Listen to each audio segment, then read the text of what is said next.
క్రీస్తునాథుని యందు మిక్కిలి ప్రియులగు సహోదరి సహోదరులారా, ఈనాడు స్త్రీ సభ అంతా కూడా పునీత చిన్న తెరిసమ్మ గారి పండుగను కొనియాడుతూ ఉంది.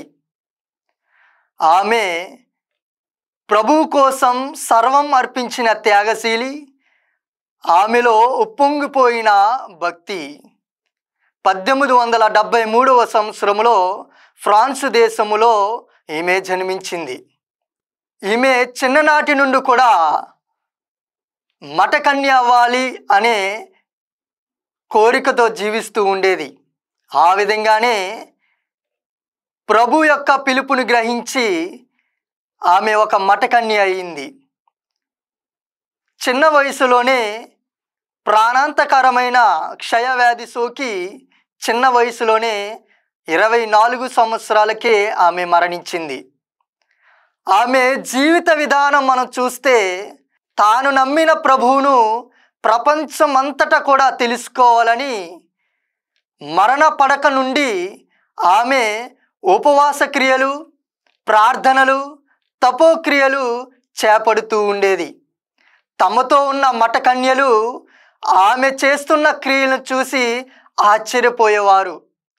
ఈమెకు మరణ పడక నుండి లేవడానికి, భోజనం చేయడానికే శక్తి లేదు, అటువంటిది ఇటువంటి క్రియలు చేయడానికి ఈమెకు శక్తి ఎక్కడ నుండి వస్తుంది అని ఆశ్చర్యపోయేవారు.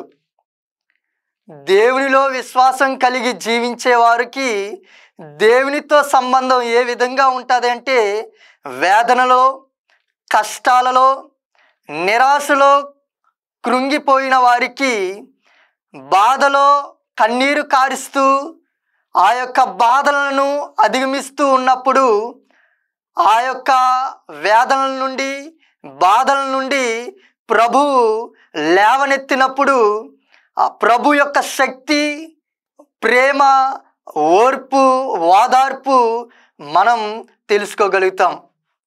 ప్రియ సహోదరి సహోదరులారా, పునీత చిన్న తెరిసమ్మ గారు తమ యొక్క జీవితంలో దేవుని యొక్క శక్తితో ఆ యొక్క క్రియలను ప్రదర్శిస్తూ ఉండేవారు. మరి ఈనాడు సువిశేష పఠనము కూడా ఆమెకు తగిన విధంగా ఇవ్వబడింది. పరలోక రాజ్యములో గొప్పవారు ఎవరు, పరలోక రాజ్యములో అర్హులు ఎవరు అనే ప్రశ్న వచ్చినప్పుడు క్రీస్తు ప్రభువు చిన్న పిల్లల మనస్తత్వం కలిగిన వారే పరలోక రాజ్యములో అర్హులు అని శిష్యులకు చెప్తూ ఉన్నారు. ప్రియ సహోదరి సహోదరులారా, చిన్నపిల్లలకు ఎటువంటి సౌకర్యం ఉన్నా, ఎన్ని వసతులు ఉన్నా తల్లిదండ్రుల మీద ఆధారపడి జీవిస్తారు. అందుకే ప్రభువు చిన్నపిల్లల మనస్తత్వముతో ఈనాడు పరలోక రాజ్యాన్ని పోలుస్తూ ఉన్నాడు. మనకు ఎంత అధికారం ఉన్నా, గౌరవం ఉన్నా, పలుకుబడి ఉన్నా అవన్నీ కూడా ప్రభువు ఇచ్చినవే అని గుర్తించి ప్రభువు మీద పూర్తిగా ఆధారపడి జీవించినప్పుడు పరలోక రాజ్యములో అర్హులం అని సువిశేష పఠనం తెలియజేస్తూ ఉంది.